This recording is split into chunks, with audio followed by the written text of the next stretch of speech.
Sai Ram, Sai Satcharitra, Chapter 48. Warding off devotees' calamities. This chapter covers the stories of Shevade and Sapatnekar. At the commencement of this chapter, someone asked Hemat Pant whether Sai Baba was a Guru or Sadguru. In order to answer the question, Hemat Pant describes the signs or marks of a Sadguru as follows.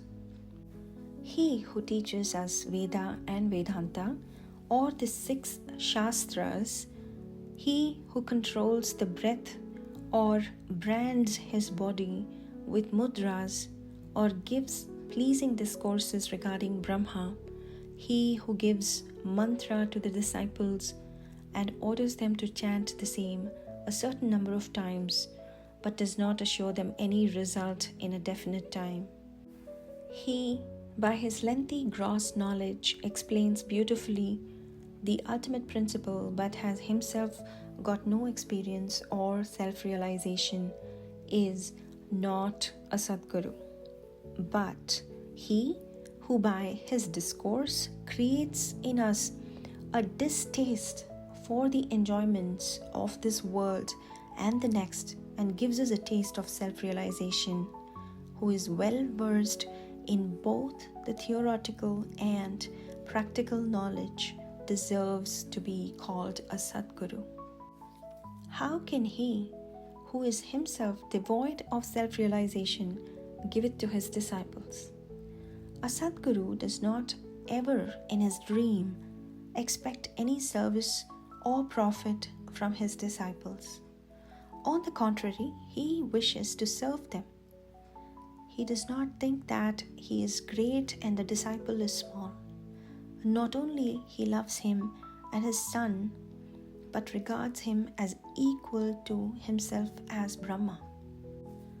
The main characteristics of the Sadguru is that he is the abode of peace. He is never restless nor ruffled. He has no pride of his learning. The poor and the rich, the small and the great, are the same to him. Hemat Pant thinks that on account of store or accumulation of merits in his past births, he had the good fortune of meeting and being blessed by such a Sadguru as Sai Baba.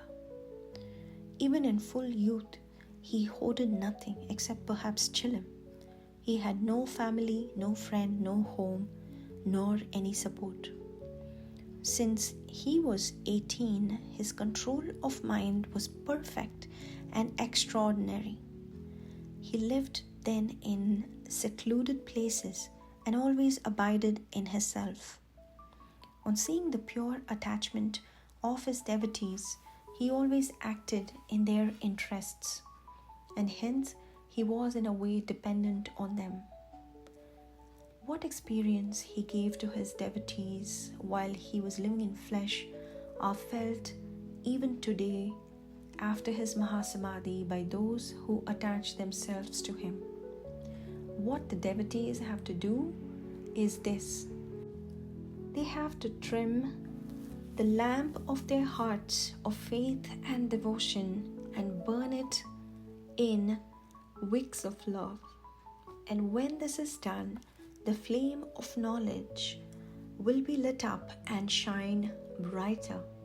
Mere knowledge without love is dry. Nobody wants such knowledge. Without love, there is no contentment. So we should have unbroken and unbounded love. How can we praise love? Everything is insignificant before it. Without love, our reading, hearing, and the study are of no avail. In the wake of love comes devotion, dispassion, peace, and liberation with all their treasures. We do not get love for anything unless we feel earnestly about it. So where there is real yearning, God manifests himself. It includes love, and it is the means of liberation. Now let us revert to the main story of this chapter. A man should go to a true saint with a pure mind or even otherwise hold his faith, ultimately he is sure to be saved. This is illustrated by the following stories. Mr. Shevade. Mr. Sapatnekar of Akkalkot in the Solapur district was studying for law. A co-student, Mr. Shevade, met him. Other fellow students also got together and compared notes for their study. It was found by the questions and answers amongst themselves that Mr. Shevade was the least prepared of all for the examination, and therefore all the students derided him. But he said that though he was not prepared, he was sure to pass the examination, as his Sai Baba was there to get him through it successfully. Mr. Sapatnekar was surprised at this remark. He took Mr. Shevade aside and asked him who the Sai Baba is, whom he extolled so high. He replied, "There lives in a masjid in Shevade, Ahmednagar district, a fakir. He is a great Satpurush.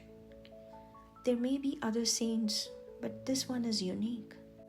Unless there is a great store of merits on one's account, one can't see him. I fully believe in him, and what he says will never be untrue. He has assured me that I will pass definitely next year, and I am confident that I will get through the final examination by his grace." Mr. Sapatnekar laughed at his friend's confidence and jeered at him and Baba. Sapatnekars. Mr. Sapatnekar passed his examination, settled at Akkalkot, and practiced as a pleader there. 10 years after this, that is in 1913, he lost his only son on account of a throat disease. This broke his heart. He sought relief by making a pilgrimage to Pandharpur, Gangapur, and other holy places. He got no peace of mind. Then he read Vedanta, which also did not help him. In the meanwhile, he remembered Mr. Shevade's remarks and his faith in Baba, and he thought that he too should go to Shirdi and see Baba. He went to Shirdi with his younger brother, Pandit Rao, and was much pleased to see Baba from a distance. When he went near and prostrated himself and placed a coconut before Baba with feeling of devotion, the latter at once cried out, "Get away!" Sapatnekar hung down his head, moved back and sat aside. He wanted to consult somebody who would advise him how to proceed. Somebody mentioned Bala Shimpi's name. Sapatnekar saw him and sought his help. They bought Baba's photos and came with them to the masjid.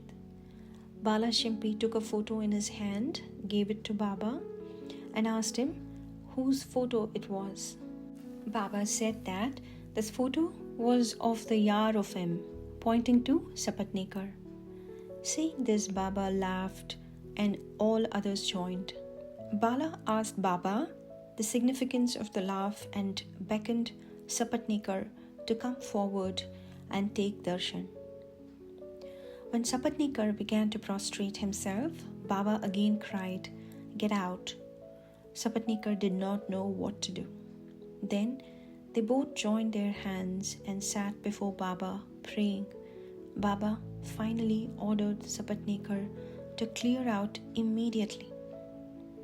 Both were sad and dejected, as Baba's order had to be obeyed. Sapatnekar left Shirdi with a heavy heart, praying that he should be allowed to take darshan next time. Mrs. Sapatnekar. 1 year elapsed. Still, his mind was not at peace. He went to Gangapur, where he felt more restless. Then he went to Madhegaon for rest and finally decided to go to Kashi. 2 days after starting, his wife got a vision. In her dream, she was going with a pitcher to Lakkad Shah's well. There, a fakir with a piece of cloth tied around his head, sitting at the foot of the neem tree, came close to her and said, "My dear lassie, why get exhausted for nothing? I get your pitcher filled with pure water." She was afraid of the fakir and hastened back with the empty pitcher. The fakir followed her. At this, she was awakened and opened her eyes. She told this vision to her husband. They thought that this was an auspicious sign, and they both left for Shirdi. When they reached the masjid, Baba was absent. He had gone to lending. They waited till his return. When he returned, she was surprised to see that the fakir she saw in her vision exactly resembled Baba. She reverentially prostrated herself before Baba and sat down, looking at him. On seeing her humility, Baba was much pleased and began to tell a story in his peculiar characteristic manner to a third party. He said, "My arms, abdomen and waist are paining for a long time. I took many medicines. The pains did not abate. I got sick of the medicines as they gave me no relief, but I am surprised to see now that all the pains have disappeared at once." Though no name was mentioned, it was the story of Mrs. Sapatnekar herself. Her pains, as described by Baba, left her soon and she was happy.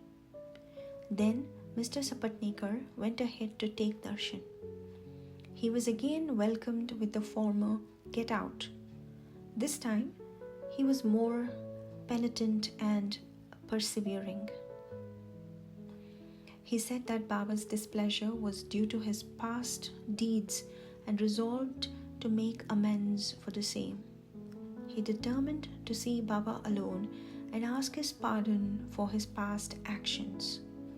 He placed his head on Baba's feet and Baba placed his hand on him, and Sapatnekar sat stroking Baba's leg. Then a shepherdess came and sat massaging Baba's back. Baba, in his characteristic way, began to tell the story of a baniya. He related the various vicissitudes of his life, including the death of his only son. Sapatnekar was surprised to see that the story which Baba related was his own, and he wondered how Baba knew every detail of it. He came to understand that he was omniscient and knew the hearts of all. When this thought crossed his mind, Baba, still addressing the shepherdess and pointing to Sapatnekar, said, "This fellow blames me and charges me with the killing of his son. Do I kill people's children? Why does this fellow come to the masjid and cry? Now I will do this. I will again bring that very child back in his wife's womb." With these words, he placed his blessing hand on his head and comforted him, saying, "These feet are old and holy. You are carefree now. Place entire faith in me and you will soon get your object." Sapatnekar was much moved with emotion. He bathed Baba's feet with his tears and then returned to his residence. Then he made preparations for worship and Naivedya and came with his wife to the masjid. He offered all this to Baba and accepted prasad from him. There was a crowd in the masjid, and Sapatnekar went there and saluted Baba again and again. On seeing heads clashing against heads, Baba said to Sapatnekar, "Oh, why do you prostrate yourself now and then?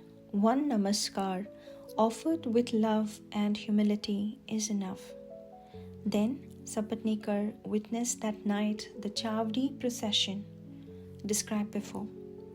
In that procession, Baba looked like a veritable Panduranga.